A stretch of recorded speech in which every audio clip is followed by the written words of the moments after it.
Modern armies seldom see action of this kind, up close and personal, ferocious, to the death.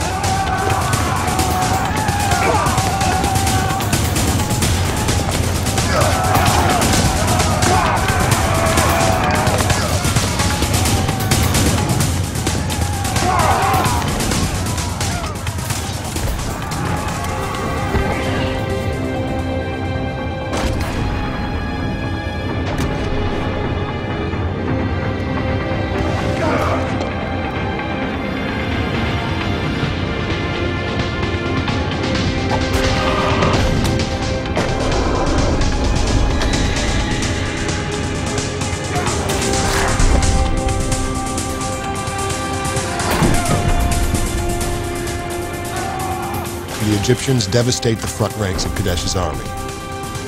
But before they can finish the job, the Syrians retreat behind Megiddo's impenetrable walls. They fled towards the city. The gates were closed.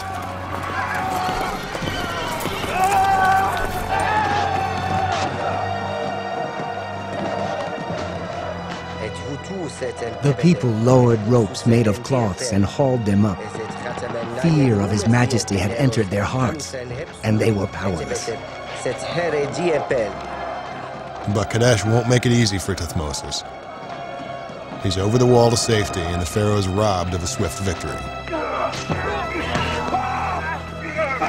With their enemies having fled behind the walls of Megiddo, the Egyptians loot the bodies of the fallen rebels. In an early example of political spin, Janeni's account condemns the foot soldiers for their greed and blames them for the thwarted victory.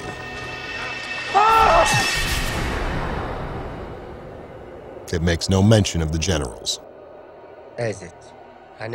If only His Majesty's army hadn't given their hearts to plundering the things of the enemy, they would have captured Megiddo.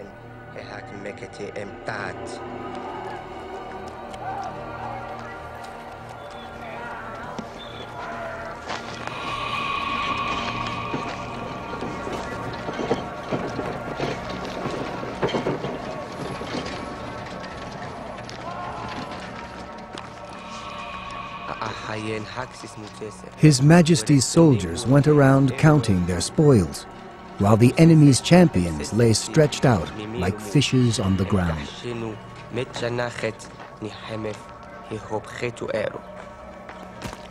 The Egyptians measure their success by collecting severed hands. But it's not yet time to celebrate.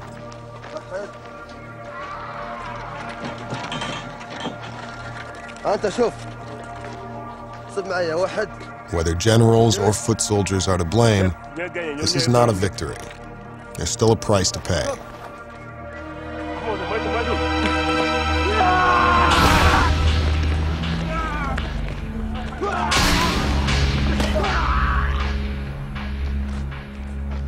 The war is far from over, and someone has to answer for it.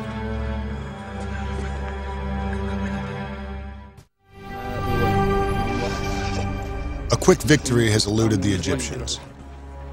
The pharaoh's generals, seasoned veterans on whom Thutmose depends, are in disgrace. Thutmose attempts to pacify the gods, but who will pacify him? He had depended on his generals to take Megiddo, and they can offer no explanation as to why they stood by while Kadesh escaped, and their foot soldiers plundered the bodies of the fallen.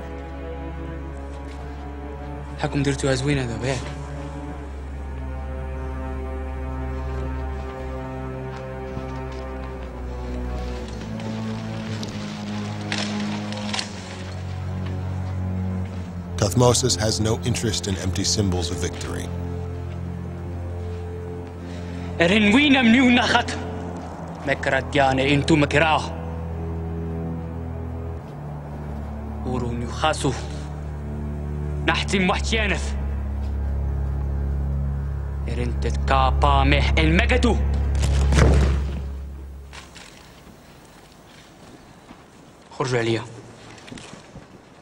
But the young pharaoh is determined, and his enemy's days are numbered. Thutmose decides to lay siege to Megiddo and starve the Syrians into submission. No one knows how many Egyptians fell at the Battle of Megiddo. The Egyptian military documents keep quiet on the subject of their own casualties.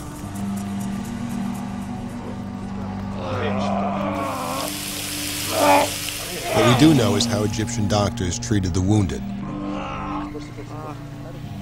Raw meat, with its natural blood-clotting agents, is used on fresh wounds.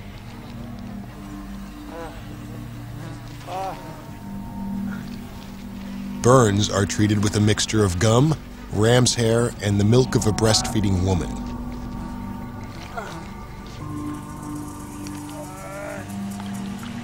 But despite the doctor's best efforts, most of the wounded in this field hospital will die within days.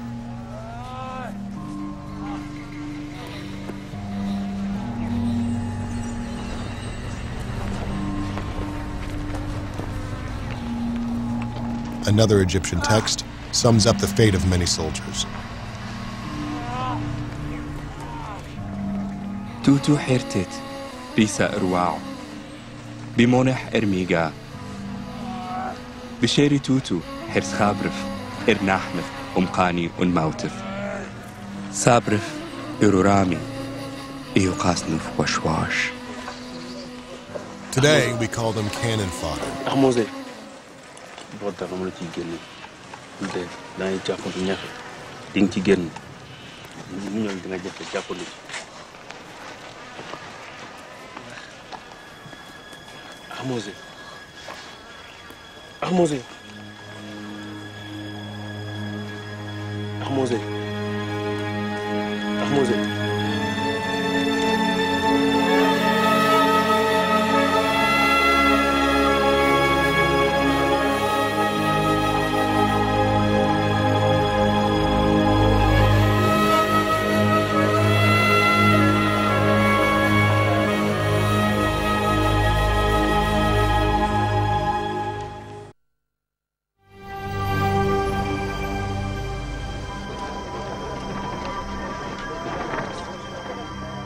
For 7 months, Thutmose holds Megiddo under siege.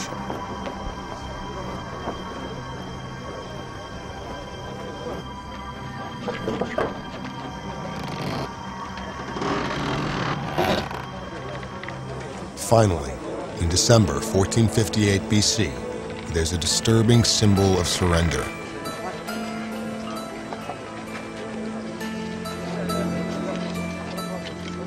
These are the children of the Syrian warlords, offered to Thutmose in a gesture of submission.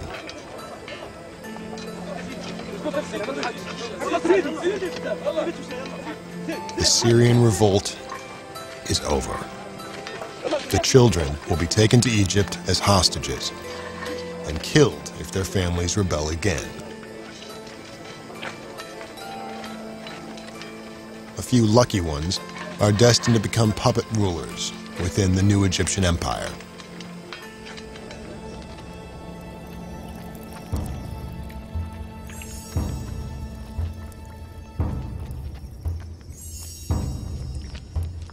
Thutmose returns to his capital, Thebes, in triumph.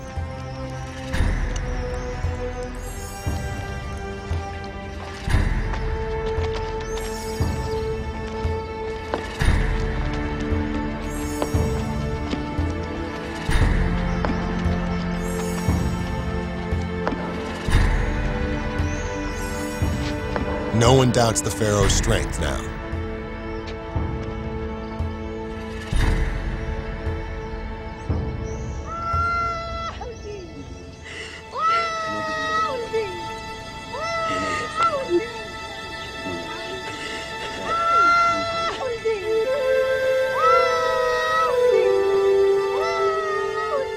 Ahmose's fate, and the fates of thousands